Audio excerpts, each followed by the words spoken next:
Alam po ninyo yung proposal ni Senator-elect Ping Lacson na maglagay ng bastonero si Pangulong Marcos para daw ho panagutin ang mga nagkakamali o maabuso sa pamahalaan. Napakaganda po nun. Sang-ayon ako doon.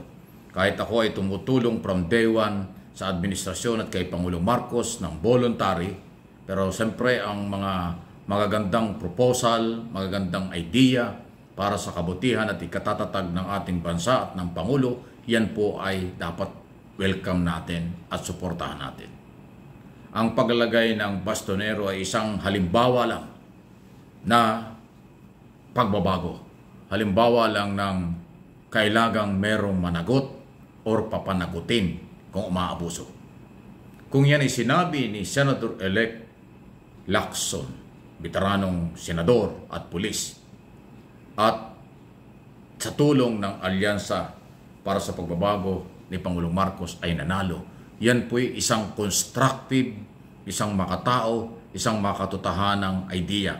Huwag niyong isipin yan ay negatibo. Ako'y naniniwala rin po.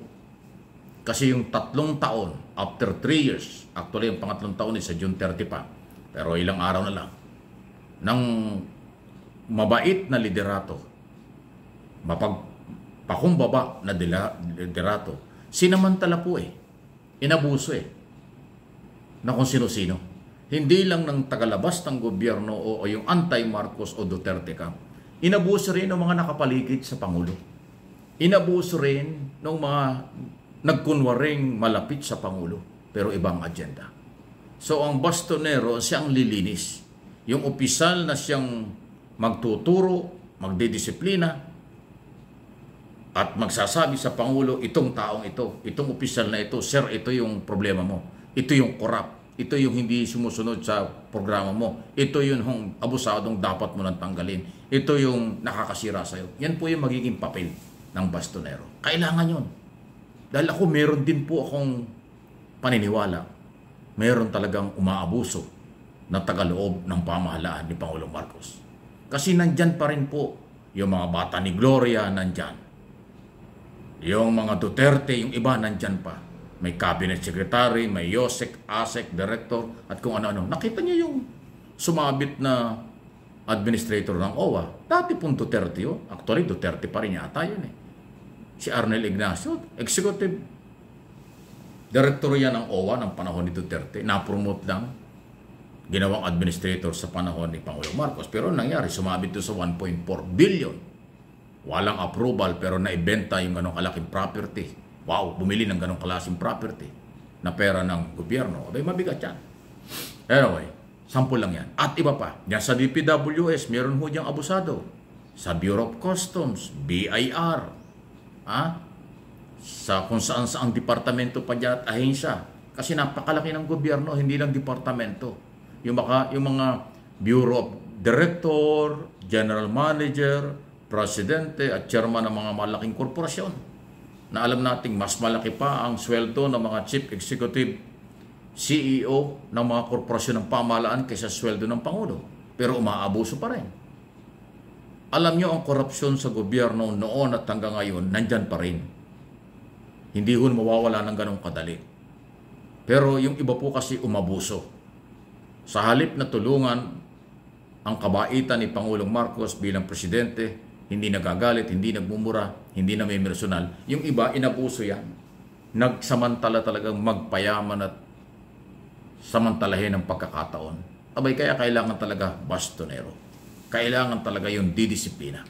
Suportahan po natin. Sana ay ulitin at panindigan ni Senator Lacson. Palagay ko paninindigan yan dahil dating pulis yan At saka sinabi niya, alam niya. Unang-una si Lacson nung hindi pa ito, nung araw pa, anti-corruption yan. Talagang tumututuloy yan sa maling paggamit ng pondo, paglalagay ng pondo ng ating pamahalaan sa iba-ibang ahinsang hindi kailangan. At yun po yung naaabuso. Yung pang-aabuso kasi maraming issue Pang-aabuso sa kapangyarihan para magpayangan. Pang-aabuso sa pera ng bayan. Pang-aabuso dahil malapit sa Pangulo. Pang-aabuso dahil nakakalapit sa Pangulo. Ganun po Yung koneksyon na talagang lehitimong koneksyon o nagbalingbing or nagsipsip lang, yan po yung pinakikinabangan ng mga hindi magandang agenda. Kung sa halip ay tumulong, personal interest, iyon ang nakakasira. Kaya ho, napapanahon na sa natitirang 3 taon, tama po yung proposal ni Senator-elect Ping Lacson, yan ang dapat gawin. Kasi pag naging maluag pa at naging malambot pa ang ating Pangulo dito sa natitirang 3 taon, o lalo na yung 2 taon, kasi yung natitirang 1 taon, eleksyon naman ang pag-uusapan yan, presidential, wala na. 2 taon na lang talaga ang seryosong paninindigan at laban dyan ng Pangulong Marcos. Yung 1 taong natitira niya, pagdating ng 2017 hanggang 2028, puro politika ng pag-usapan yan. Presidential election hindi papasok eh. So itong 2 taon, 2026, 2025, 26, 27, yan lang ho, ay hati-hati na lang eh. Yan ang pinakaseryosohin. Mr. President, gawin mo na ang trabaho nyo. Gawin na po ninyo, mawalang galang na. Ipakita mo na ang liderato mo. Dahil yung iyong pangkabaitan, inabuso ka ng mga nakapaligid sa iyo at ng mga anti-Marcos o ayaw kang kilalanin. Kaya niya, inilalait-lait kayo at pinipersonal kayo. Para sa bayan po yan. Ako, sang-ayon ako dyan sa proposal na yan ng Senador. Okay? Huwag sana ikagagalit ng Malacanang kung sino man. Ang magagalit yan at ayaw niyan, yun yung mga taong dapat mawala sa gobyerno.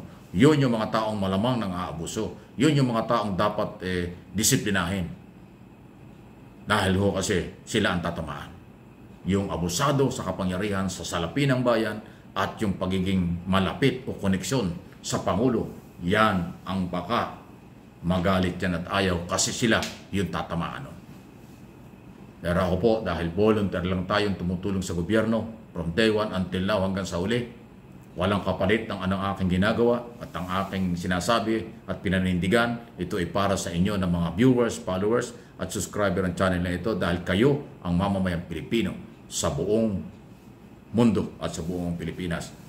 Dapat po ganun. Hindi po ako nagsisipsip kahit kanino. Hindi ako nagbabalimbing kahit kanino. Kasi hindi ko ugali yun. Prinsipyo lagi. Kahit kaibigan ko pa, kahit kasamahan ko pa, pag mali, iiwanan ko yan. Pero dito, si Pangulong Marcos, pinagmamalasakitan natin dahil gusto niya ang pagbabago, ang problema, inaabuso nga siya. Kaya kailangan kalusin na ang salo.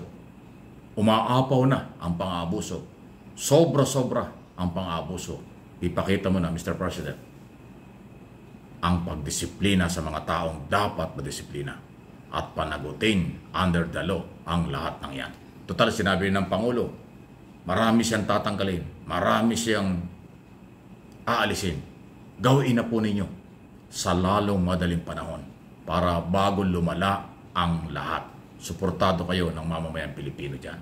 Please like and share ng ating mga video pinag-uusapan dito at mga topic sa MA Pinoy TV. Ito yung channel na ito at yung kabila, Mike Abe. Opinions